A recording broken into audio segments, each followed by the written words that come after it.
The following Patreon episode is brought to you by our patrons over at patreon.com/addressinggettysburg. Here to tell you why it's important to become a patron is our favorite guest, Cam Mallow. Cam, why should they become a patron? It's important to help bring more new episodes. Couldn't have said it better myself. Thanks, Cam. So if you want to become a patron, go to patreon.com/addressinggettysburg and become one today. We thank you in advance. Well, we have a pretty good turnout this week. I want to thank everybody for coming out to the program and supporting the Farnsworth House in the long, dark winter. So I should mention before we start that next week I'm doing Who Shot Jenny Wade? So, and I don't know if you realize it, but somebody just asked how many years in a row we've been doing these programs, and I think it's like 10 years. And every single year, one week is Jenny Wade. And it's always a different slant on the Jenny Wade story. So, and the Jenny Wade program is always the most heavily attended program each year that I do, for whatever reason. So, Who Shot Jenny Wade is the next week's program. But this week's program is moved monuments. And this is a subject that I am really into, that I've always been really into. And this will be a good topic for the radio show because it's actually an article that I wrote. And of course, I illustrated my article with slides to make it, more meaningful to the people that attend here. But I actually wrote this article for the Civil War Trust magazine, I believe. Or I wrote it for Gary, who was going to use it for something that he was doing, but it never got published. Now, obviously, people are interested in the concept of moved monuments because in recent times, monuments have been taken down or moved. But my interest in the subject is the fact that monuments have always been moved for a variety of reasons. And so I thought I'd read some paragraphs from my article that I had written on the subject. And then, we can talk about the examples of the different types of moved monuments. It's a natural inclination amongst visitors and historians to believe that each monument on the Gettysburg battlefield was placed at a specific location for a specific reason to mark the location of a specific event. And once placed, the location of a monument or marker is sacred and to be treated with great respect.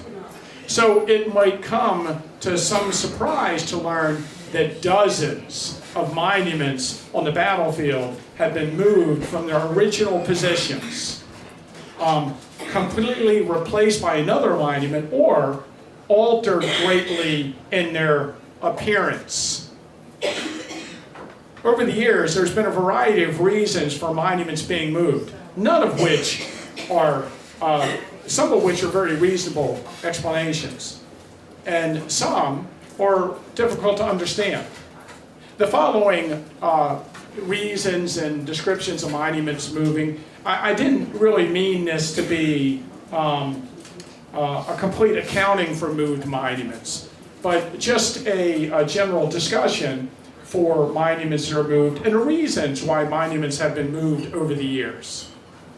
And I wanted to start with Pennsylvania. One of the reasons we have so many moved monuments is the appropriation from the state of Pennsylvania. And basically the story is in 1887, the state legislature passed an act providing funds for every regimental association from the state of Pennsylvania to put up a monument. Committees were arranged. Places for monuments were selected. Companies to make the monument were hired, and the monuments were brought to Gettysburg in pieces, and companies put them together. And then the monuments were dedicated by the state of Pennsylvania. Pennsylvania Day was designated as September 11, 1889. and dozens of regimental monuments were dedicated on that day. Of interest for our story is the fact that more than a few of these regimental associations had already placed monuments on the Gettysburg battlefield at their own expense. So they had already put up a monument. The veterans had already been here. They already dedicated a monument at a certain location.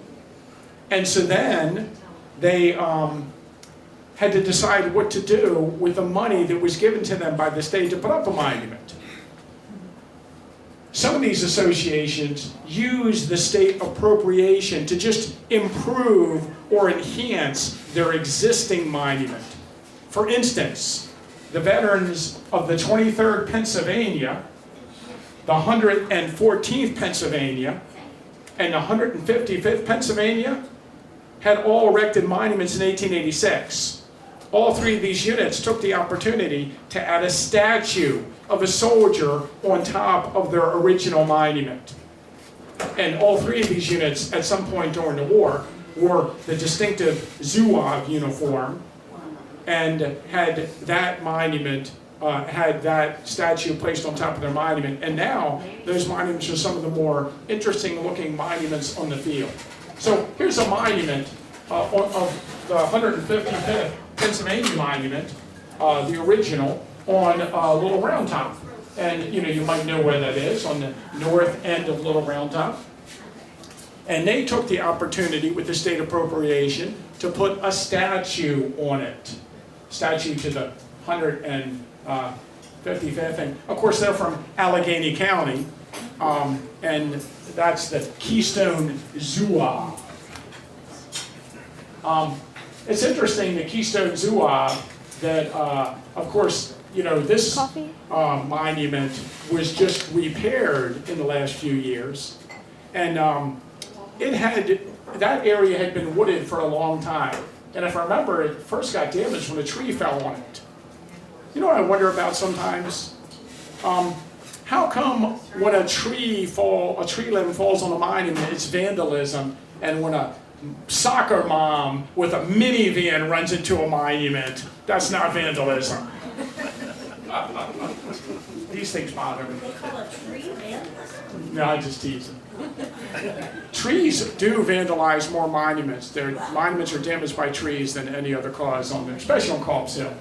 So here's a monument a photograph of the original monument for the 114th Pennsylvania, the Collis Zouaves from Philadelphia. And you can see the top of the monument. This is kind of a little faded out, but it has, you can see there's no, it just ends there at the top. There's no statue on it. And then they put a Zouave soldier on top of it. So, and then the same for the 23rd Pennsylvania. And you can see this is on Culp's Hill, the Bernie Zouaves. And you can see they had a stack of cannonballs originally on the monument. And then they replaced the stack of cannonballs with a statue of a soldier in that particular uniform that they were distinctive for wearing. Now, what's interesting about this monument is in this photograph taken shortly after it's completed, look down to the right of the monument, and there is, still sitting in the photograph, the stack of cannonballs, granite cannonballs that were removed from the monument.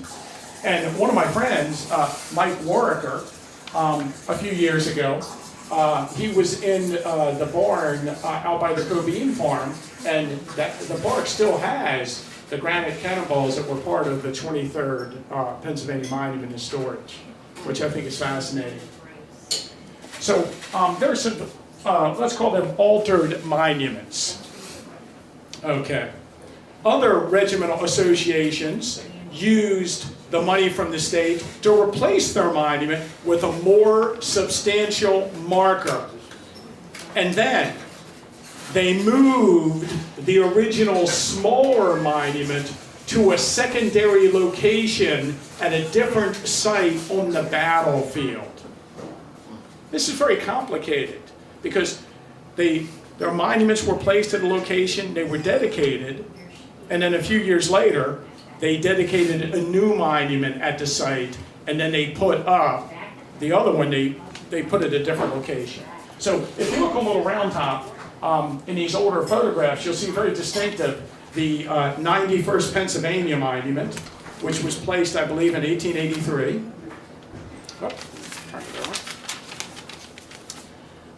Placed in 1883 by the 91st Pennsylvania. And then in 1889, they replaced it with a much larger monument, and they moved the original. Now, they didn't move the original very far. They just moved it about, I guess it's like 20 yards to the east. And then on the bottom of it, let me see the monument they replaced it with. Of course, this is the one that's there today.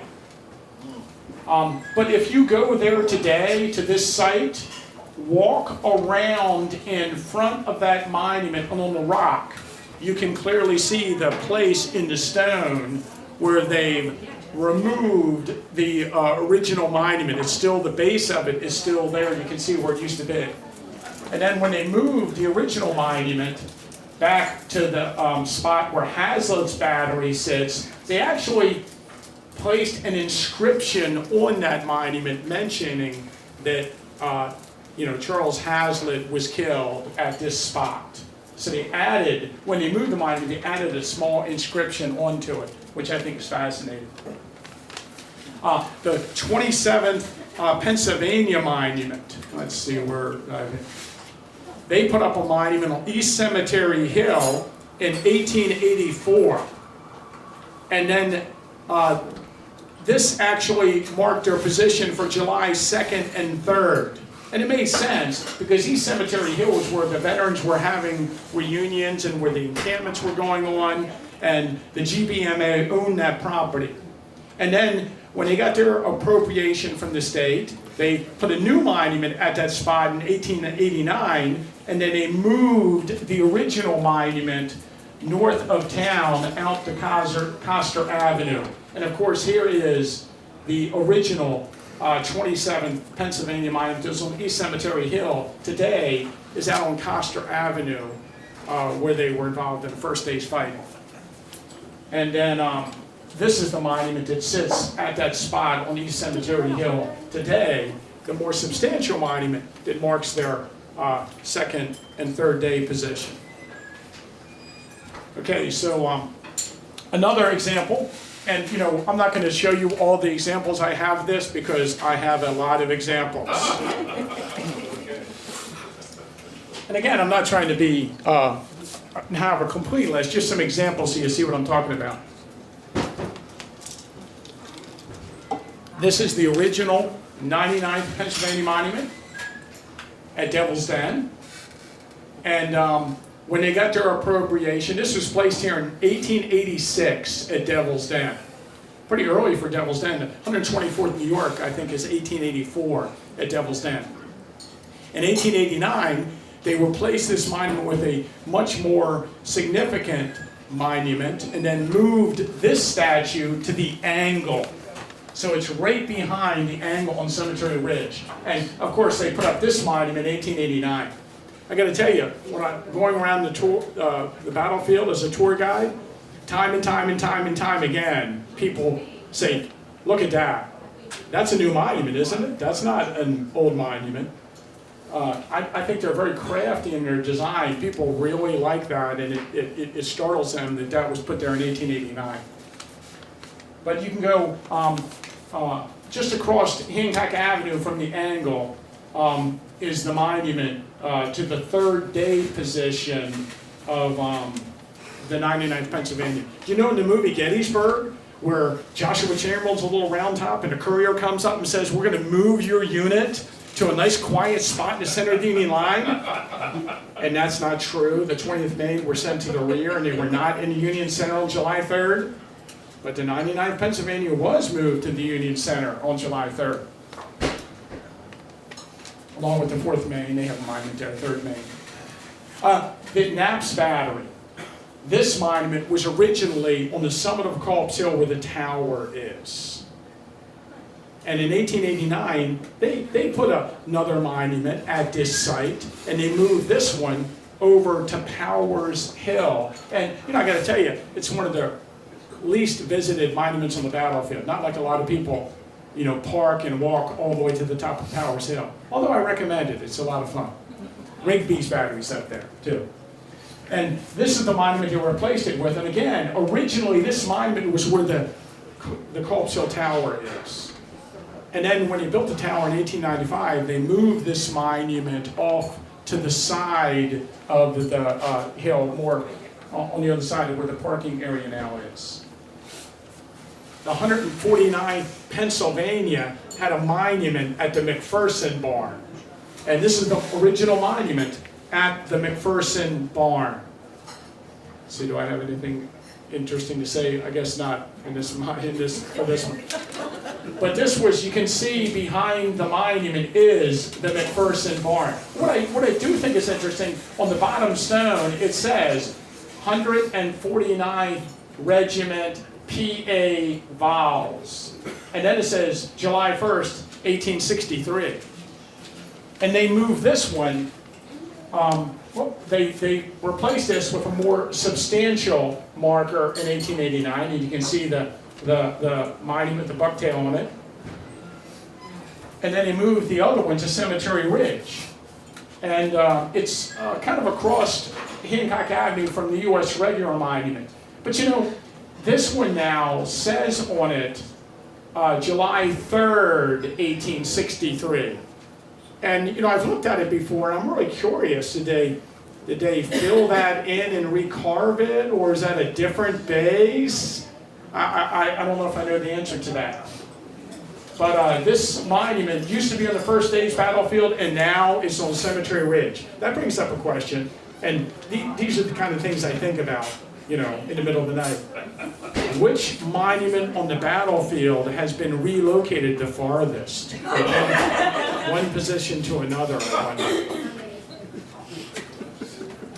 It's pretty far to move a monument, don't you think? Oh, and we're going to get into this in a second.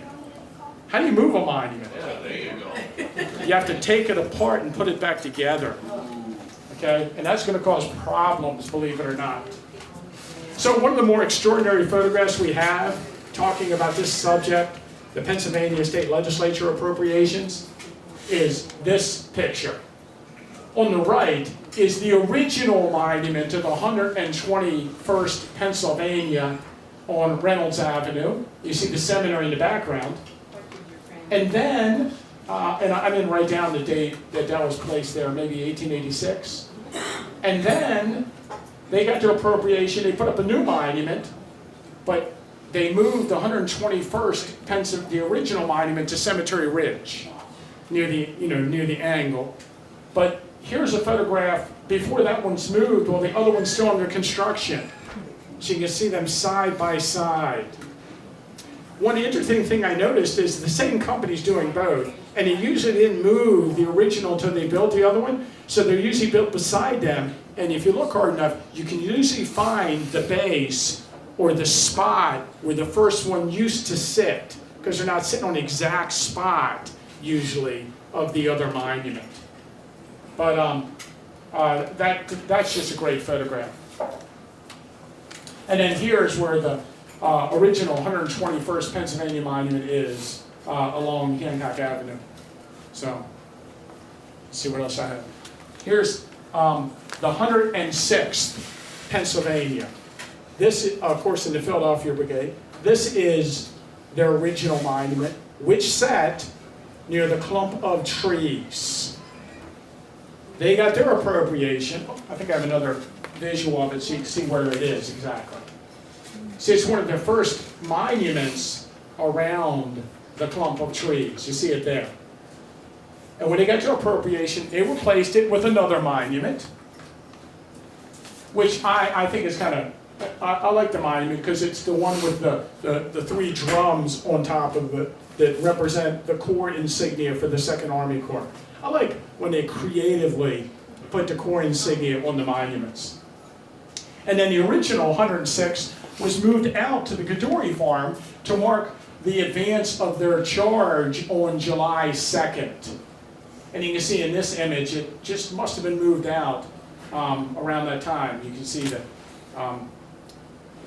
Dory farm and chickens there around the monument. That's good. But that's where it is today. The 28th Pennsylvania is another of the units that took their original monument and did something to make it look more dramatic. So this is the original monument on Culp's Hill, part of Candy's Brigade along Geary Avenue there. And you can see that it's a couple stones, and on top there's a granite kepi. They actually took the kepi off the top, added a stone, put some text on it, and then put a star on top of the monument. So you can see they greatly altered the monument that existed at that same site. The 139th Pennsylvania. This monument is at the Wheatfield Road and the entrance to the Weichert Farm Lane. And this is actually a photograph of the original monument at the Weichert Farm Lane, which is just in the middle right of the view.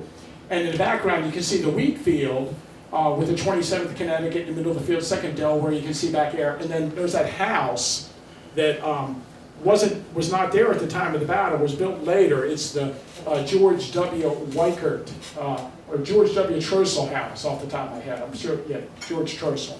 It's a post-war house along the Wheatfield Road.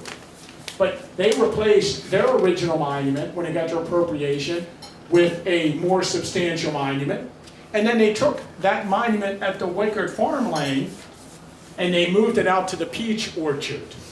And on the third day, that was a unit that pushed forward to the peach orchard. And according to their accounts, I think they helped to recapture one of Bigelow's guns. And they mentioned that they actually had an inscription placed on the bottom of the monument. They added an inscription saying that that's their third day position. Now I should tell you that these things I just went through with these monuments, most of these things I figured out when I was a teenager.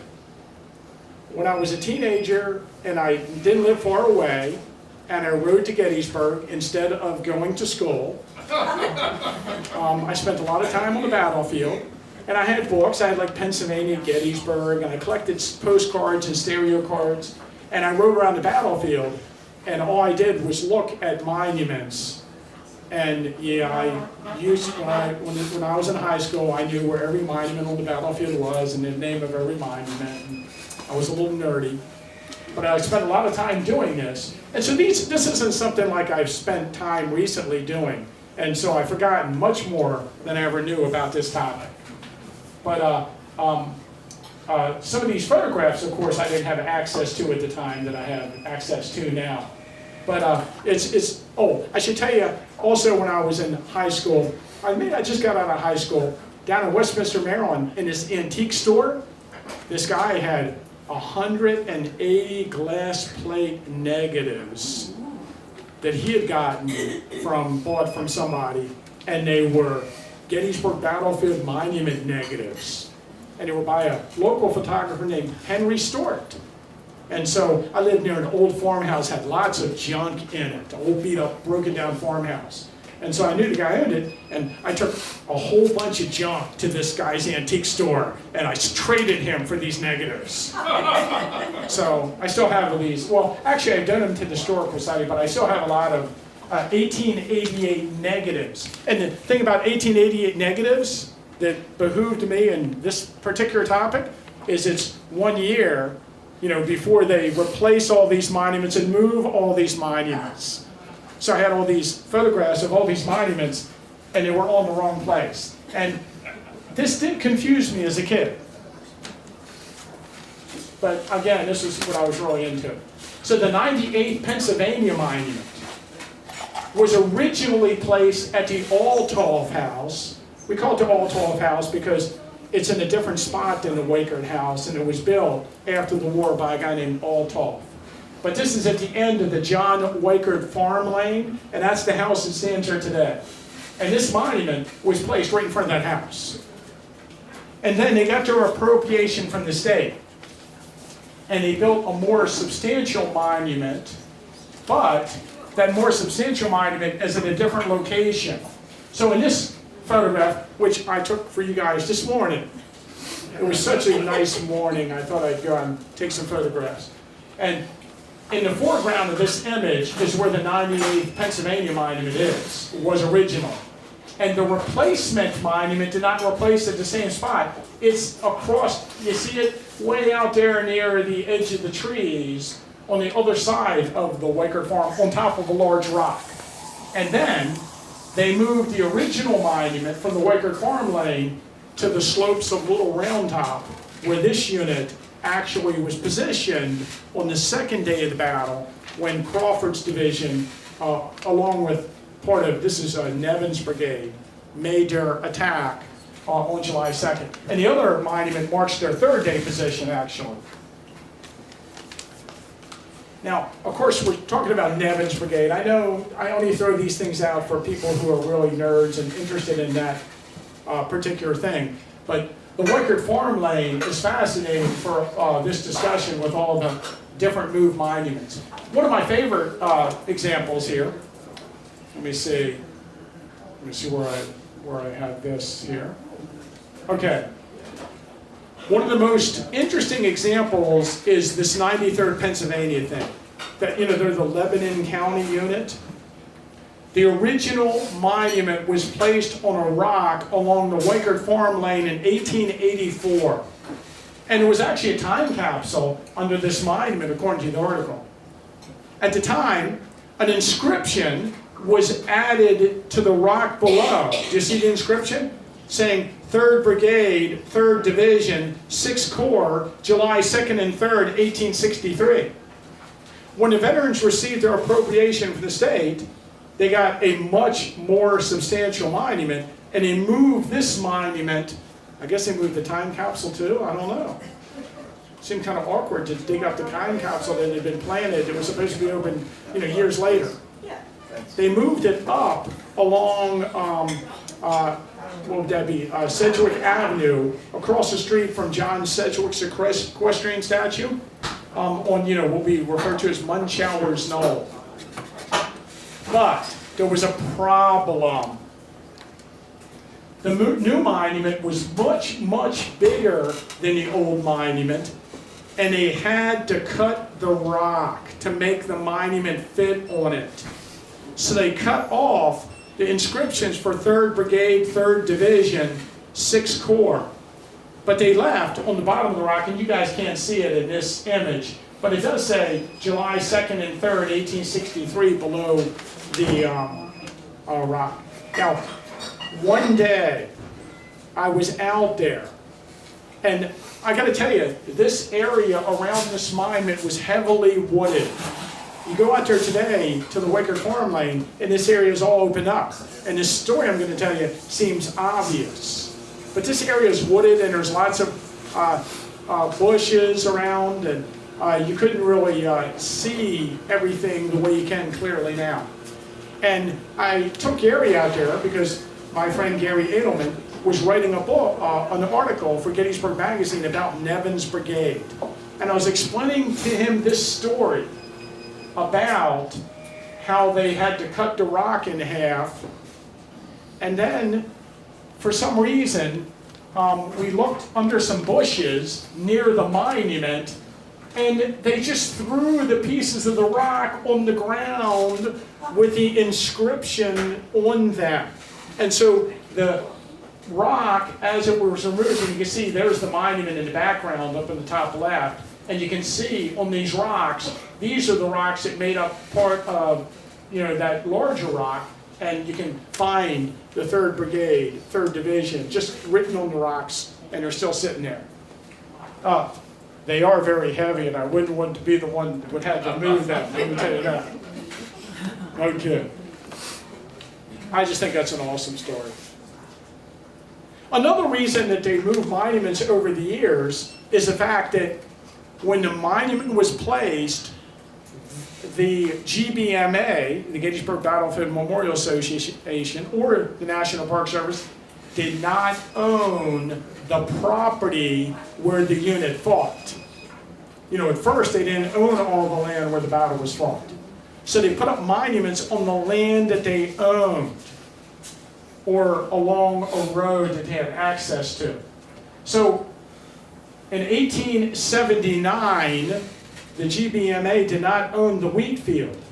They didn't purchase it until they got it from George Rowe, William Weibel in 1882. So the 27th Connecticut Infantry put up markers along the Wheatfield Road. And the markers, I have a good close-up of them, and the markers say, here fell Jedediah Chapman, here fell Henry Merwin. And you've got to understand that here is a general term. They fell here in Gettysburg, they fell here in this wheat field. It's not meant necessarily to be here at this spot. So they put up monuments along the Wheatfield Road. And then eventually, they got access to the wheat field. And both of these monuments, one was moved and one was replaced. The one on the left today is at near the same spot. But it says, Henry Merwin fell near the regimental monument in the middle of the field in front of you. And there's a monument marking the spot near where Henry Merwin fell, the commander of the 27th Connecticut in the fighting.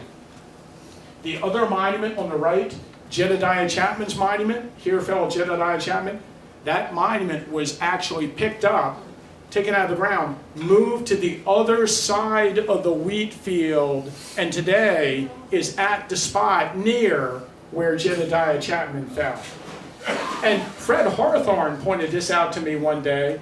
I thought he was a genius for figuring this out.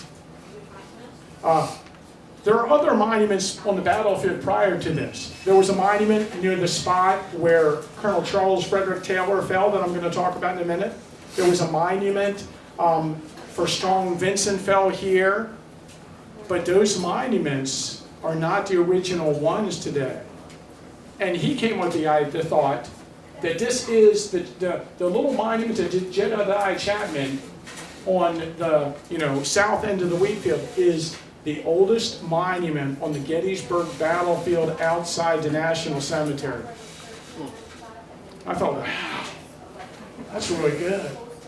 And it probably is true. But it's been moved. Okay, let's see, where was I here? Okay. Oh, I should see what slide's next. Oh, and speaking of, there's the monument placed in 1878 that marks the spot where Charles Frederick Taylor fell of the 13th Pennsylvania Reserves, the 42nd Pennsylvania, or the 1st Pennsylvania Rifles. Which one is it? With bucktails. Yeah. Gaines rifles. All those, I guess. Okay. So they placed a monument here in the Valley of Death in 1878. One of my favorite stories Gary likes to tell is I had this photograph, since I was a little kid. I bought this stereo card in one of the Gettysburg antique marks, so I always was into this little marker, and I was trying to figure out where today on the battlefield that marker exists. Obviously, you see the Crawford Avenue there in the Valley of Death, and it's not really the same avenue. And I told some people this, that I was trying to figure out where it exists. I still to this day, I can't find a spot in the ground where there's a broken off stone or there's a depression, so I don't know the exact spot. But when I say I don't know the exact spot, I mean, I don't know if it was there, or if it was here, or if it was there. And this guy went out, took a photograph of the Valley of Death and said it was right here. And sent it to me. Gary, he just loves that story. He laughs and laughs. I think we had a difference of, he didn't understand what I meant when I said I didn't know where it was originally. So what happened was, when this mine was placed here, Samuel Wiley Crawford had purchased the Valley of Death, and he had owned it, and he put the monument on that property. And they didn't own the area of the wheat field. But then eventually they did own the wheat field, and then in, I believe it was 1905, they put up a more substantial marker to mark the exact spot. Oh, here's another view of this original monument. Oh, and should I mention it, this monument was placed in July of 1878, the same time that the monument to Colonel Strong Vincent fell here was placed on Little Round Top. Now, neither of these original markers exist on the battlefield today, but these two monuments, and I tend to lean towards this one being the oldest monument on the entire battlefield outside the National Cemetery. Depends how you qualify a monument, obviously. But they put up a more substantial monument in 1905 along Ayers Avenue to more accurately mark the spot where they thought that Colonel Taylor fell, and then they got rid of the monument at the older position. Here's a monument, the 88th Pennsylvania is another good example of a monument where they didn't own the property yet. So originally, the 88th Pennsylvania had a marker at this location along what today is Doubleday Avenue. And this avenue was changed locations over the years, the modern avenue, and the avenue wasn't even there. There was no road there at the time of the battle. But you can see the Oak Ridge Tower in the background. This is up on the first day's field near the site of Iverson's Pits. And the original monument to the 88th Pennsylvania that was placed at this site along this farm lane is the first monument erected on the first day's battlefield in 1883, I believe. I'm sure I have it somewhere in my notes. That sounds all right off the top of my head. And then they put up that more substantial monument in 1889 when it got to state appropriation, and they moved the original marker that was along the road out into the middle of the field of Iverson's Pits to mark the site of the capture of the flag of the 23rd North Carolina. So that's one that, that's an old monument on the battlefield that was at a different location, and now it's moved out there. I get a kick out of that one if you walk out to it. Groundhogs are always like digging under it and, you know, almost knocking it over, and you know, the park goes out and fixes it and sets it back up. Groundhogs love that monument. Another monument I remember, of course you guys all know from my other 20 programs where I discussed this, that this is the famous photograph of the rock in the middle of the road. But you know, early on I was obsessed with that rock, probably as a teenager, and I went out there, and one day I was out there and I counted the monuments in the back of the photograph, and I realized that there was something wrong, that there were too many monuments in this photograph. Oh, and I got to tell you, I had a postcard originally of this view, and I was looking at the postcard, and I think I realized there are too many monuments. And I believed that the artist who colorized the postcard just drew some extra monuments in there. I was blaming the postcard maker. But then I got this really nice photograph, and I just knew, well, forget about the road that goes across the middle of the wheat field that's not there today. I knew that there's an extra monument. And the extra monument is right there in the middle of the field. And so I went out there one day and I was like, okay, what monument is it? There's something wrong here. And I figured out that that monument wasn't there. And then I walked to the site of that monument, and there is a stone there in the middle of the wheat field where there's a base for a monument, and the monument was not there. And then, of course, then I searched for it, and I realized, you know, that it was the Second Delaware Monument. But, you know, I didn't know that when I started looking at this, that the Second Delaware Monument was not at its original location. So at some point,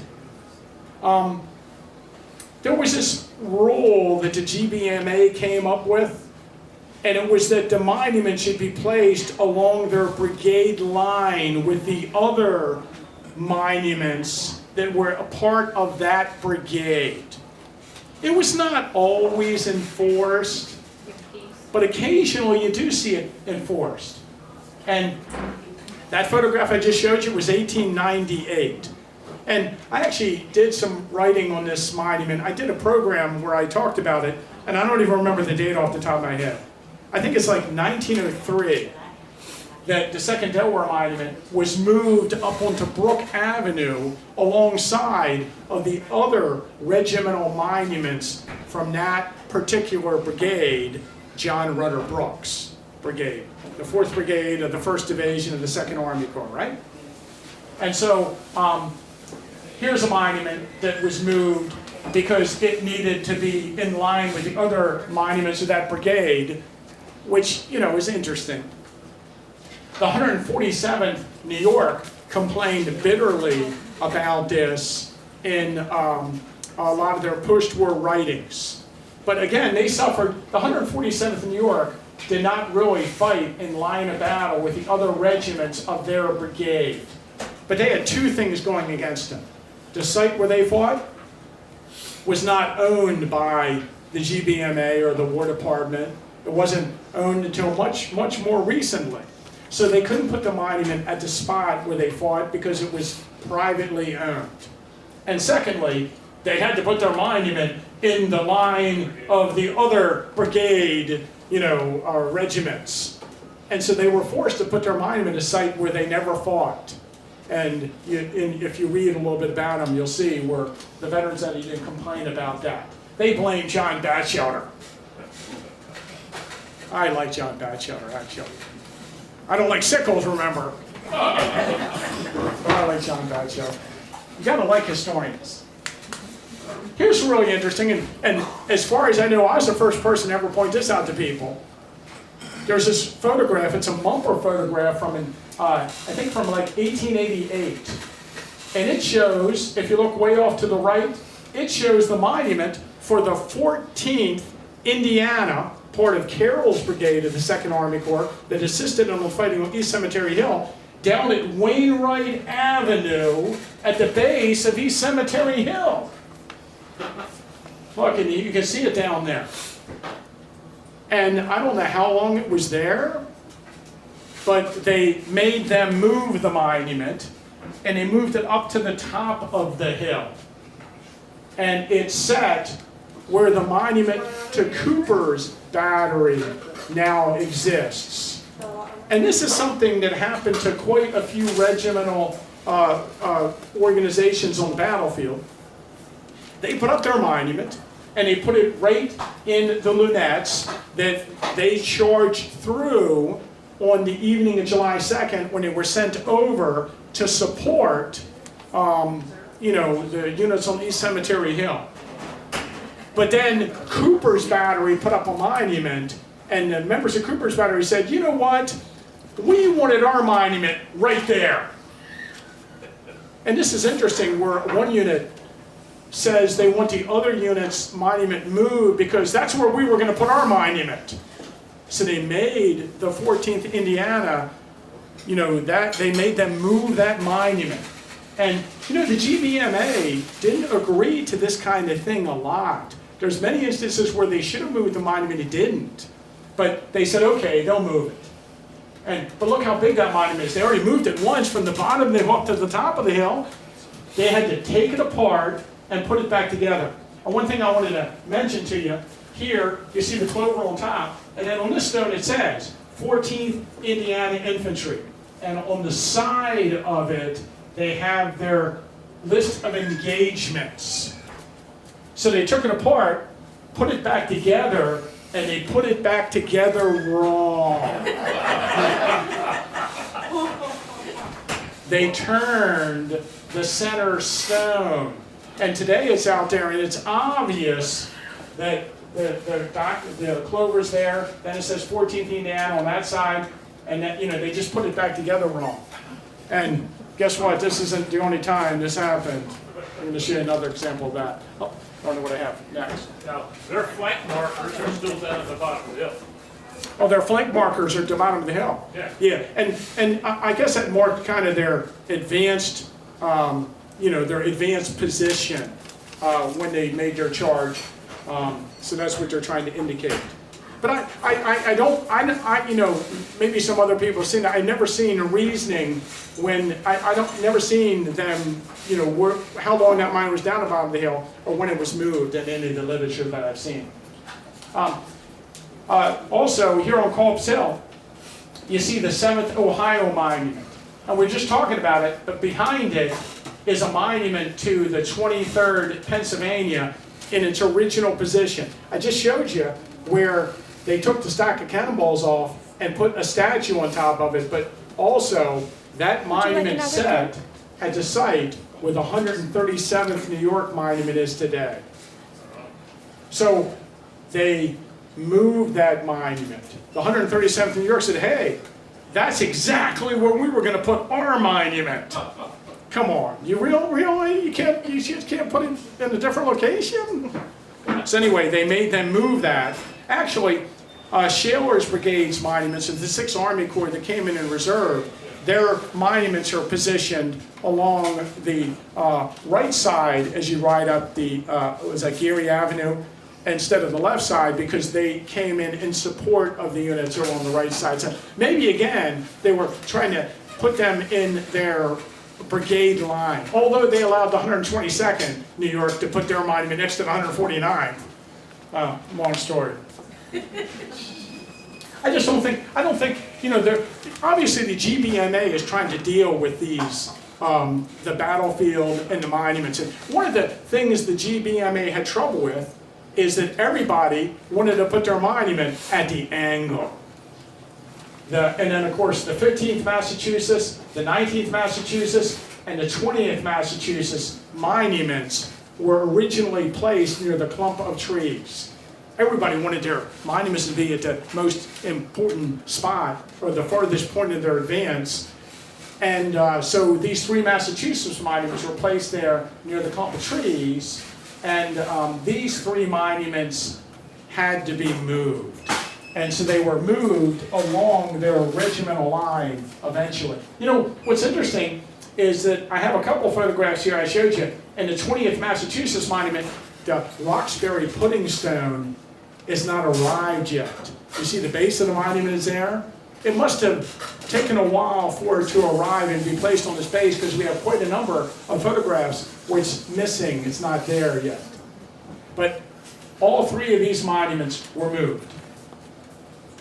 And they're placed along Cemetery Ridge. Now, a few years ago, well, I guess when Massachusetts moved the monuments, they were allowed to replace the site of the monument with a bronze plaque signifying that regiment. Just recently, in recent years, like 12 years ago maybe, the park replaced the plaques for the Massachusetts units that were once near the angle saying that, you know, those troops charged up into the clump of trees during the charge.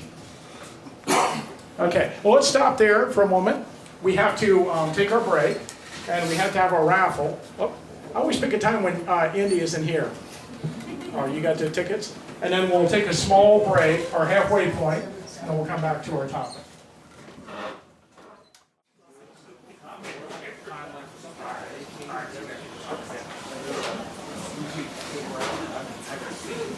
So here's an interesting, and again, I'm talking about moved or altered monuments. I didn't want to call the title moved or altered monuments. You might not think altered monuments were so exciting. But you know, several monuments around the battlefield have had stones added to them to increase the height or visibility of the monument. And I particularly think of Wayne Mods sometimes when I think about this, that when I had my Henry Stork negative collection, you know, I would take these negatives out on the battlefield and I would stand and I would hold them and look through them at the monuments to see if they'd been moved. Because sometimes, you know, things are moved slightly for one reason or another. And then I came with this idea,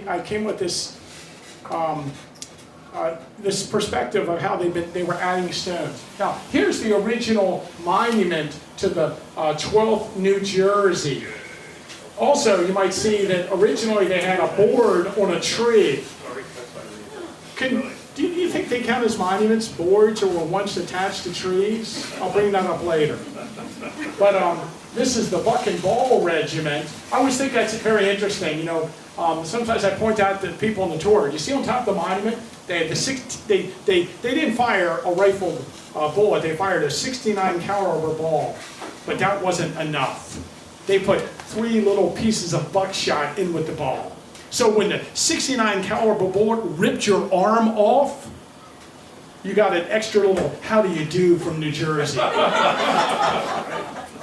sounds like New Jersey. Is that really necessary? But I like how they put in their monument, the Buck and Ball Regiment, and on top of it. But you might notice that this monument was moved. It was moved, I think like 50 feet north of where it is today. This is 50 foot south of that.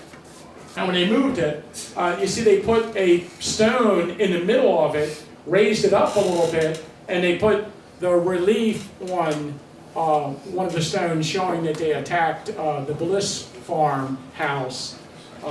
And you can see the Bliss farmhouse on it. So that's interesting that that monument has been raised or altered. Here's interesting, Cowan's 1st New York Artillery near the angle, near the clump of trees, and they actually added a relief to their monument. And you see their monument's on a mound. And you can see, let's see, did they add a stone too? Is that what I'm saying there? Yeah. Oh yeah. So see, they had their monument on a mound originally, and then they added a stone to the base of it, got rid of the mound, put an extra stone in. Have you thought about these things when you go around and look at old photographs of monuments? And then what's really interesting, you see it has this bronze plaque on this side, and it has a bronze plaque on the other side today also, but originally it didn't have a bronze plaque on it. It had, the text was carved into the granite. And I'm thinking that they either made a mistake or they didn't like how it was worded. I've never really tried to blow this up in a good version of it and compare the text, but they ended up putting a plaque on that over top of it now with theoretically adjusted text. Now this is something that I've noticed on a few monuments. Here is the 5th New Hampshire monument, Colonel Edward Cross. And if you look on it, on the sides of the granite in the middle, there's engraving on it. Today, there are plaques all around it, over top of the inscription. And I have to believe that maybe there was a mistake on the inscription about they have the totals of numbers of men in the war that were killed and wounded or died of disease, that they adjusted the totals and decided to put plaques on the side of the monument to correct a mistake or readjust their numbers. Here's the monument in the Valley of Death near Devil's Den, originally to the 40th New York. And see how close it's set to the ground? And I'm sure the tour guides here, we tried to point this out when the weeds are really high and you can't see it when the weeds are high. So what did they do? They put a stone under it and raised it up at some point. You still can't see it through the weeds, yes. But try putting this out on a tour when you're driving through in the summer. The 16th Michigan on Little Round Top used to sit on the plateau just below the 44th New York monument, the castle on Little Round Top, and it's set in the middle of that plateau. And I guess the veterans were unhappy about it when the grass in the summer grew up, so they actually put it up on top of a rock. But, and this is, remember, I haven't given you homework yet tonight. You have to give you some homework. Go out to Little Round Top, walk down to this monument on that rock, look around on that plateau, and you can find the base of this monument still out there at the original location of this monument. So write that down. Find the base of 16th Michigan monument all around town. Can we wait till spring? Oh, you know what? You know, this is a good comment because one of these, I was going to take a picture of the base today and it was covered with snow and I couldn't take it. Maybe that's a good All work thought. done. Yeah, okay. Well, it's not done. You have to, you know, you still have to do it. Well, we got time. So here's the 69th Pennsylvania monument, you know, near the angle. And you can see that they added a base to it. You know, if you're going to add a base to one of these monuments and they added the state seal, you have to take it apart and put it back together. You know, it's amazing to think about them doing that. I wanted to mention that some monuments on the battlefield were turned to face the enemy. This is, again, one of these rules where the Gettysburg Battlefield Memorial Association, you know, they have meetings, they sit around, and someone, you know, throws out a new rule and they vote on it. That all the statues on all the monuments must face the enemy. How about that? So monuments around the battlefield were moved so that the figure on the monument would face the enemy. Somebody had too much time on it. Yes, yes. The 13th Massachusetts monument up on Oak Ridge, they actually turned that guy on top so that he'd better face the enemy. And they turned the 2nd Andrews Sharpshooters monument on the rock so he would face the enemy. And there are, let's see, I could give a few examples of this, but let me give one that I think you guys will find interesting. So here is, and again, is out Geary Avenue. We're on Culp's Hill. And we're standing, on our right would be the 28th Pennsylvania monument, the one with the star on it. And to the left would be like the 150th New York, the Poughkeepsie, the Dutchess County Regiment. And we're looking south, kind of, down towards the 78th 102nd. As a matter of fact, if you look down the avenue here, just to the left of the avenue is the rear of the 78th 102nd. And the statue is not facing the Confederates, it's just right along the road, and the statue is facing south. And can you see we're looking at the back of the monument? I don't know if you can see the guy's knee. We're looking directly at his crouched knee. And then I want you to notice underneath of him, there's some text. Now this is very important because they decided to move this monument. And here it is in the original position. So you see it says, as the war went on, the 78th New York and the 102nd New York merged into one unit. So instead of putting up two monuments on the battlefield, they just put their money together and put up one monument to represent the two units at Gettysburg that later merged together. And it's the 78th 102nd, and then you see there's a star, and you can see they're part of Greene's brigade, and on the back, under where he's kneeling, you see the text on the back of the monument.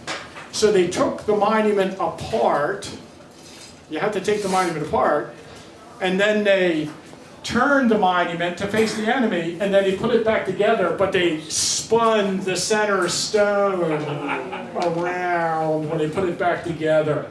And today it's out there with the center stone, see, no longer is the text on the back of it facing the road, but the state seal. So I wonder, if they are aware that they did that, the guys who did it at the time, the crew that did it.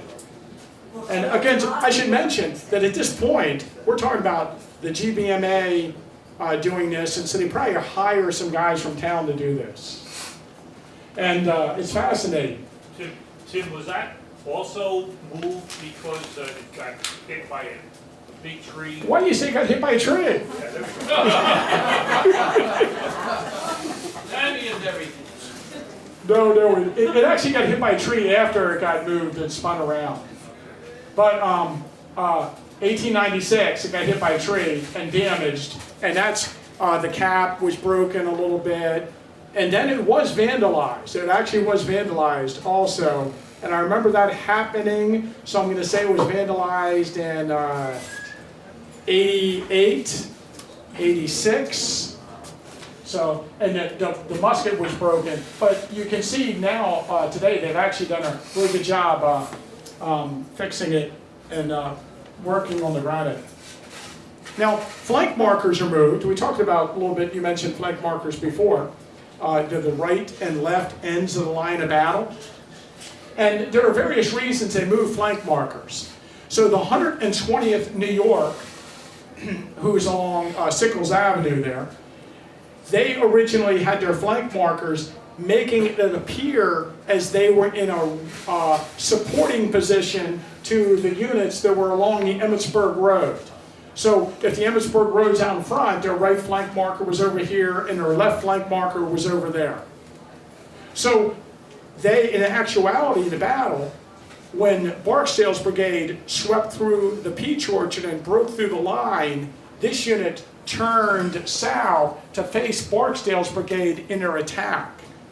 And so they wanted their flank markers adjusted so it made it clear that they were not just in a subservient role to the other units on the Emmitsburg Road, but they fought their own battle in a totally different direction. Why have flank markers if they're not going to accurately show your position anyway?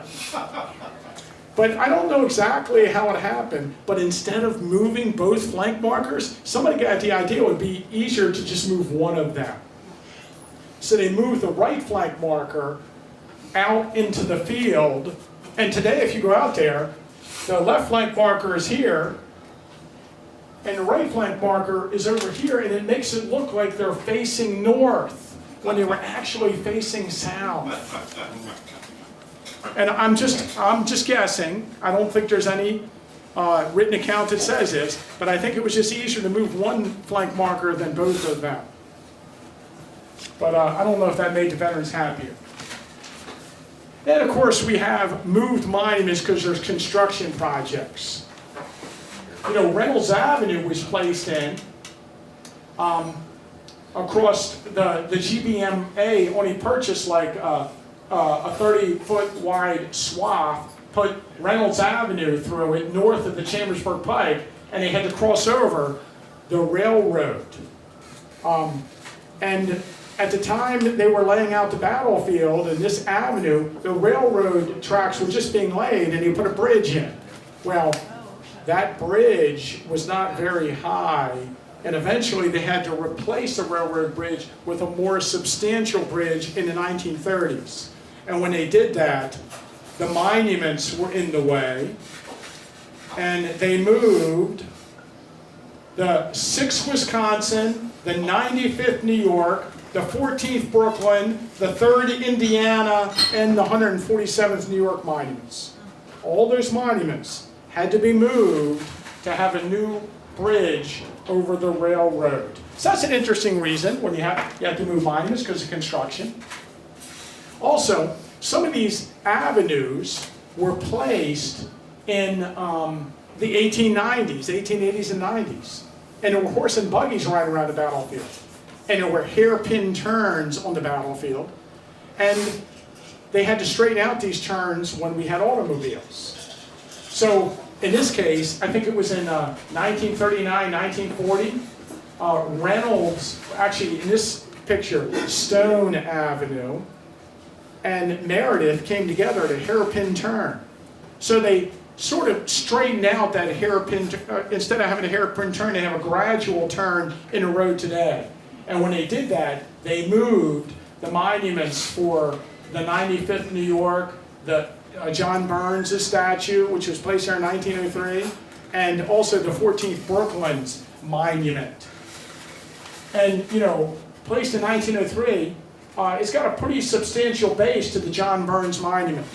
They actually moved these monuments from their original position along the road and moved them forward to the position where the road now passes. But again, for homework, and Veronica, you got to write down the homework, you have to go out there to John Burns statue today and then walk to the fence behind the monument, climb over the fence or climb through the fence, whichever you think is easier. She'll climb through. And then go about 20 feet on the other side of the fence, and you can find the base for the 14th Brooklyn, John Burns, and the 95th New York monuments. So the bases are still out in that field on the other side of the fence where these monuments were originally placed and they were moved. I got to tell you, when we do, Gary and I, when we do tours of the first day and I point this out, like 100 people have to see the spot. It's like one of the most exciting things that they've ever seen. In fairness, you do hype it pretty well. I do hype it pretty well. You got to see that spot. And you know what's really interesting? That spot more accurately reflects where John Burns came up to the 150th Pennsylvania on the afternoon of the first day of the battle.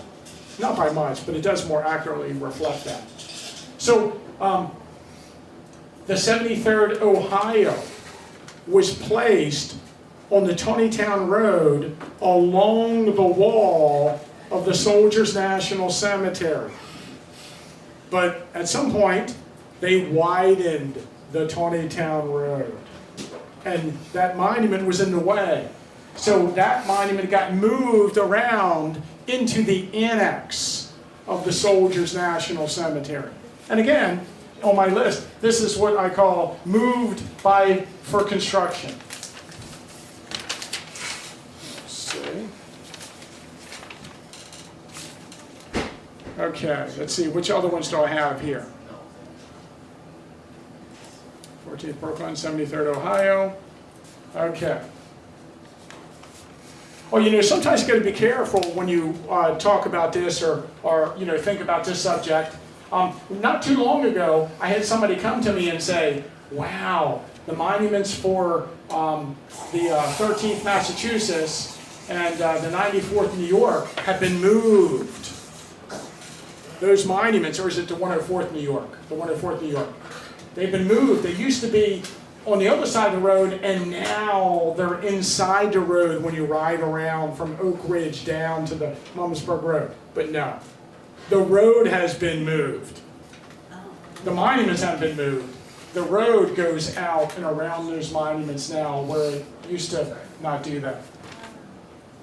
So, you know, something's been moved. You know, sometimes a monument should be moved, but it hasn't been moved. Oh, I wanted to mention, I do have two other things in here I don't have slides of that I have in my article I should talk about. The 12 noon, there's some things I remember where monuments were moved. The 12 noon marker for the 95th New York. Do you know the 95th New York has like 5 monuments on the battlefield? It's one of the units that has the most monuments. And they have markers for where they were at different points in the day. They have a 12 noon monument, and it used to, 12 M it says, I think. It used to be on a hairpin turn where Doubleday Avenue goes around to Buford Avenue. And it's still there, kind of. Cars kept running into it. And so one day, the maintenance guys went out, just dug it up out of the ground and moved it to the other side of the road. And so now the monument's on the other side of the road. You know what? It doesn't get hit by cars anymore. But that monument used to be on the other side of the road. And then I got to put out this one. This is one of my favorites. The left flank marker for the 136th New York was in the Visitor Center parking lot. So the monument to the 136th New York, of course, on the Tonytown Road, is down near the Reliance Mine Saloon. And the left flank marker used to be at the entrance of the Rosenstiel Visitor Center, then the National Park Service Visitor Center. But it was placed at a spot that was inconvenient for buses. And I saw it get run over by buses like on a daily basis. And if you go up there and look at it, it's still there, but it was ripped out of the ground a few times, and it was horribly damaged by buses. I'm sure I don't have to tell you about this. On Facebook, now that we all have Facebook, flank markers are run over by cars and trucks and buses all the time. And you can see the ones that have damage on.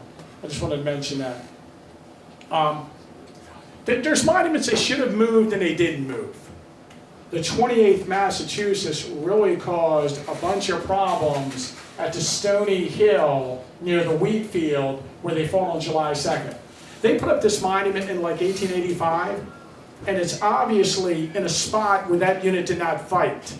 That unit actually fought some 75 feet closer to where, let's say, the Irish Brigade monument is, where the Irish Wolfhounds on the monument. That would approximate better the spot where they fought.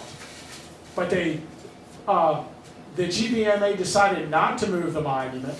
And on the right of it, on the side of it, they did have carved right flank of the 28th Massachusetts. They made them put that on the monument, indicating that instead of the unit being in the center of their flank markers, they're at the very right flank of their position. Well, the problem is they're not at the right flank of their position. They're outside of their original position at a location they were not at. So then the 140th, well actually the 140th New York of Zook's brigade put up a monument there, and the 116th Pennsylvania went up to put up their monument. They were on the right flank of the 16th. So they put up a monument on the right, the right of the 28th Massachusetts. They put up a monument to mark where they fought because they wanted to put their monument where this unit was, but they couldn't do it because this monument's in the wrong place. And then the 140th New York got really upset because all of a sudden their monument is farther to the west than their monument, and they were the unit that was farthest to the west in that part of the battle. And they got really angry with the veterans of the 116th. When again, it's not their fault, it's the 20th Massachusetts veterans' fault. So then the 140th Pennsylvania got an appropriation from the state of Pennsylvania, and they put up another monument farther out on the other side of the 116th at a spot that they were not at. But there you go, we're farther out there now. And then the 116th got really upset. And it seems to me it would have been much easier just to move this monument in the beginning than to have all these veterans fighting with each other about the placement of their monuments. But I got to tell you, in all the reasons that I'm giving you for moved monuments, veterans arguing with each other is kind of low. You'd think that would be like higher up on the reasons why monuments are moved. Well, maybe not this one.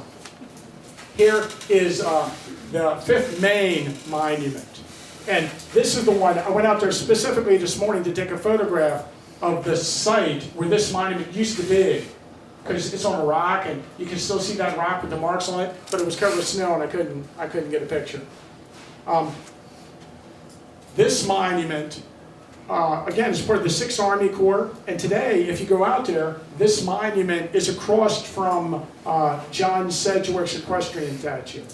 But in this photograph, and I have a few other photographs of it, it's on Little Round Top, next to Gibbs Battery. If you know where the 1st Ohio Light Artillery is, on Little Round Top. I don't know why they put up a monument where they weren't at, but the monument at some point was moved a pretty substantial distance, maybe like 100 yards, to more approximate the location that that unit fought at.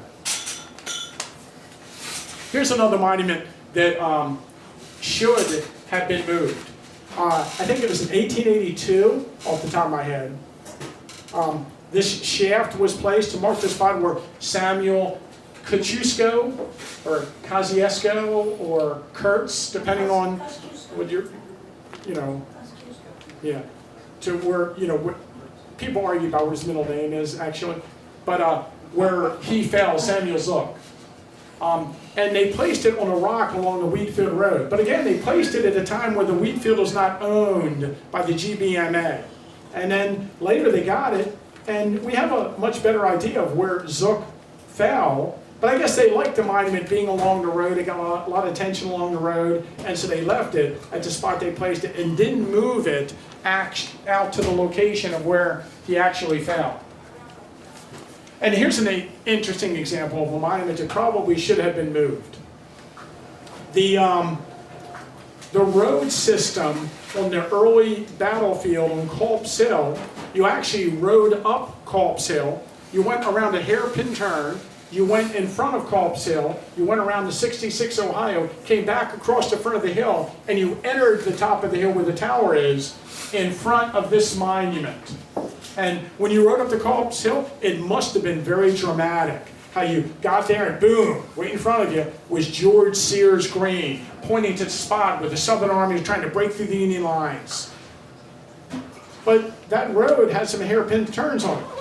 So that road was removed, another road was put in to another parking lot, and now you drive up to Culp's Hill and you see General Green's butt. And I often wonder, how come when they put the road in, they didn't pick up the monument and move it back in front of the tower or something like that? You know, because I don't think General Green garners the same respect today that he once did when we talk about the fighting for Culp's Hill. Maybe I'm just a big General Green fan anyway, though.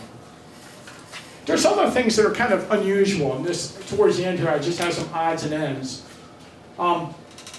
The state of Ohio was insistent that they have statues around the battlefield on their monuments made of white bronze. Actually, a substance sort of made of zinc. And the GBMA allowed these monuments to go up, but you know, in their discussions when these guys get together that don't have much to do, one of the best things they did is they sat around and said, you know what? We can't let this white bronze to become popular. Monuments should be made of bronze. They should be made of granite. They should be made of substance that will last for centuries, that visitors will see, you know, for generations. Yeah. And they were right, because the white bronze monuments like this 8th Ohio, near the old Home Sweet Home Hotel site, it kind of deteriorated and fell off, and it was in real bad shape, so they put a bronze drum on top of it early on. And then maybe you know this, on the East Cemetery Hill, the 4th Ohio monument made entirely of white bronze. By the 1970s, it was leaning over, and the base was crumbling, and they took it down. And for many years, the top of the statue was in storage. But some men from the state of Ohio got the state to pass an appropriation, and they actually put a large metal beam inside of it, and they actually put it back up. And I'm going to guess 1993, 1994. I don't even know if I remember the date. But they actually re-erected the 4th Ohio monument. But for many years, just the base of it was there. And of course, I'll make this one quick. It's one of my favorite stories. The veterans of the 149th New York hired Smith Granite Company of Westerly, Rhode Island to make a monument. They paid them. They received the specifications for the monument. They said, great. They all showed up at Gettysburg the day of the monument dedication. The monument was unveiled, and the veterans were like, ugh, that's not exactly what we wanted. And so the veterans held a meeting downtown. They probably, I think, in the GAR hall, and they had talked about it, and they decided that the monument did not meet their specifications as they signed off with the company, and they rejected the monument, and they had it taken away. So here's a monument that was once on the battlefield for a short time, and got rejected by the veterans. It was taken away, and then they hired a different company, and 2 years later they reconvened at Gettysburg and had the new monument dedicated near the same site. But again, for homework, if you go out to the 149th New York Monument here on Culp's Hill, and then you walk about 10 feet to the left of it or north of it, you can see the base of the original monument that got taken away. I'm still thinking that we'll find pieces of the monument destroyed somewhere in Bushman's Quarry, but I haven't been out there to see if I can find it yet. Does anybody remember that on the corner of Confederate Avenue and Middle Street, there's a small marker in front of the Schultz house, and it says at this spot, let's just say Alexander Stewart and Joseph Baldwin Fell of Company D, 149th Pennsylvania. This is a photograph of the original monument at that site. I have no idea when it was replaced, but if you go out there today, at this same exact site, there's a totally different monument that replaced the original monument. I don't know if in my notes if I ever figured out when it was replaced or why it was replaced or why it was taken away. But there you go. Different monument. And then there's other mysteries that have bothered me, for centuries. Here's a picture of Weidrich's Battery. And we're on East Cemetery Hill, and we're looking across the water reservoir towards the Jenny Wade house. And can you see on the right of the photograph, there's a base for a monument? And I have that photograph, I have that base. It appears like in 5 photographs I have. I didn't put all the photographs in the show for you. They put a base for a monument there. There is no monument at that site today, and I don't know. Isn't that awesome? But they were going to put something there, and they just never did. And then, do you know when we talked about what is a monument and what is not a monument? There are things on the battlefield that, were once important markers that are no longer there. Most of those things are made of wood. Have you heard the story that John Batchelder went around the battlefield and drove stakes? He had numbered stakes made. And here's one of those numbered stakes leaning against the Warren Rock before the Warren statue. And it marks something and it has a number on it, like 508.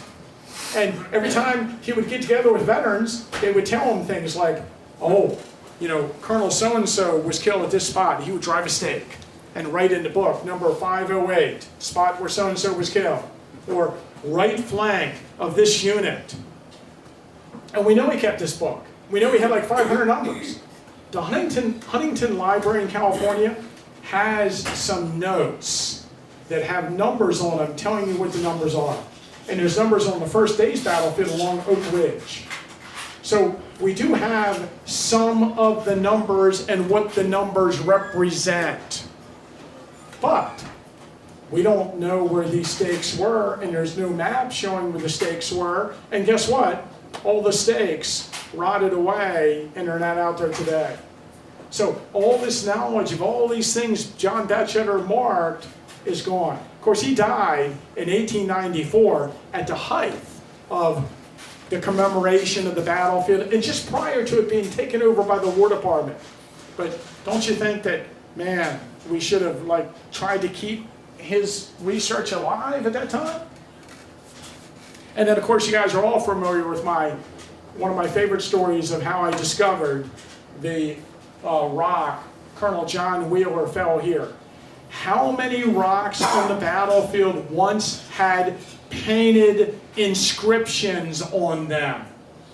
How many signs were attached to trees saying this happened here or this happened there? And of course, the paint erodes away from the rock. People forget about the rock. And I took this photograph, and see, I think at the time, looking back on it, I was way ahead of my time. I went to the Adams County Historical Society with my camera and my copy stand, and I had to, you had to attach a light stand, and you put your camera on it, and I took a photograph of this photograph, and then I had to send my film away. And then you had to pick it up a few days later.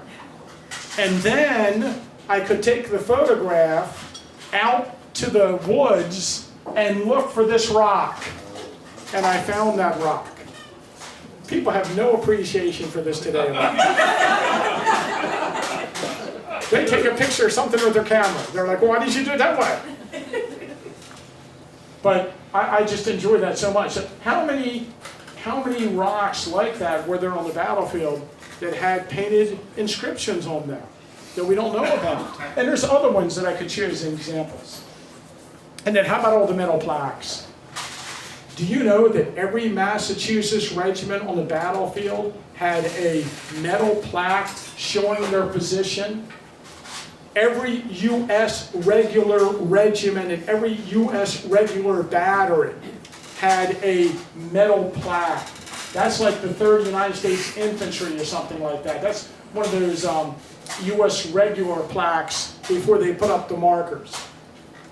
Those plaques aren't around anymore, but bases of those plaques still exist. And you can, especially with the Massachusetts units, you can find the bases of these monuments all around the battlefield. And then, of course, I don't know what I have coming up before I show it, but I was on Little Round Top, I guess it was 1998, and Gary Edelman, he had decided he was going to write a book on Little Round Top. And we were out there, and we were talking about Little Round Top, and we were talking about the 3rd day's fighting on Little Round Top, which, you know, obviously that's not a topic covered a lot, because everybody talks about July 2nd.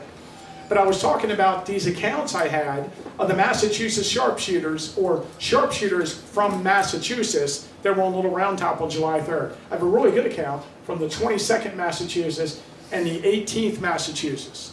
So we're on Little Round Top, and I was telling Gary that they used to have a marker with a pole and a plaque for each of these units' positions for Massachusetts. And I talked about the 18th and the 22nd, and then I showed him the pole that still was in the ground, that stood up about 2 feet high to mark the location of the 22nd and the 18th. The poles were still there. They're probably still there. You can find them. And Gary was really excited about this. And then, you know, I guess since I'm always taking credit, I can give Gary some credit. Gary said, you know, what happened to the pole or the plaque? And I told him that one of the tour guides, actually, it was either Fred Hawthorne or Deb Navani, had showed me a photograph they had taken of the post, and with the plaque still on it. So the plaque was still there on Little Round Top in the 1980s, but it wasn't there anymore. So Gary's like, what if somebody just broke it off and stuck it in between some rocks? So we spent like 20 minutes looking around the area, and Gary pulled out the plaque between the rocks. It was still there, jammed under some rocks. So here's the monument to the 22nd Massachusetts, and Gary and I found it. And you know what? We were looking for it. But I got to tell you, the moral of the story, the end of the story, we talked about it. The park didn't know we found it. The park didn't know what happened to it. We could have taken it to the horse soldier, and I could have sold it. I could have eaten dinner at the Fujiya with the money. But Gary and I made a big deal out of it. We hit it. We told the park, we were announcing the park, so we got Scott Hartwig and what's her name, Wynonna Peterson. We got them out there. She works at the Cultural Resources Office, and we said, hey, we have something we have to show you. It's going to be really cool. And so we had a cameraman from the newspaper take our photograph. And you know why we're doing all this? Because we're afraid that the park's going to keep it a secret, and we want to make a big deal out of it. Why? Because we want it put back out. So hopefully, in the new Little Round Top renovations, Gary's hopeful that our plaque being put back out is in the plans. So that was 1998. So what's this? 24 years later. So I am hopeful. I'm very hopeful. But isn't that kind of cool to find a plaque on the battlefield? And then, you know, the last thing I wanted to mention was, did you guys see that there was a guy on Facebook?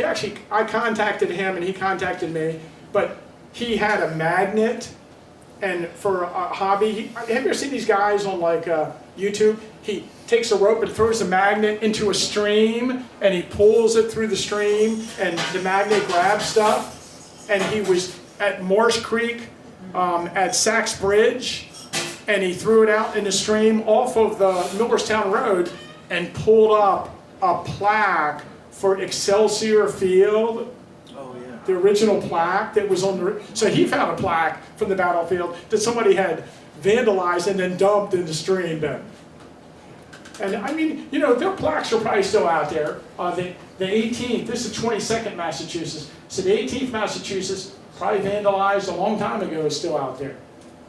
So I think if you do find a monument, you know, or a plaque, you should probably turn it into the park. You probably should not sell it to poor horse soldier. But you know, we're hopeful again. But one interesting thing, if you're really interested in monuments and flank markers and things that used to be on the battlefield, the park and storage does have a collection of things, and every once in a while they put something back out. Like, what monument was it? There was a ball on top of a monument. They put it back out on a monument on Culp's Hill a few years ago that had been missing for a while. Okay.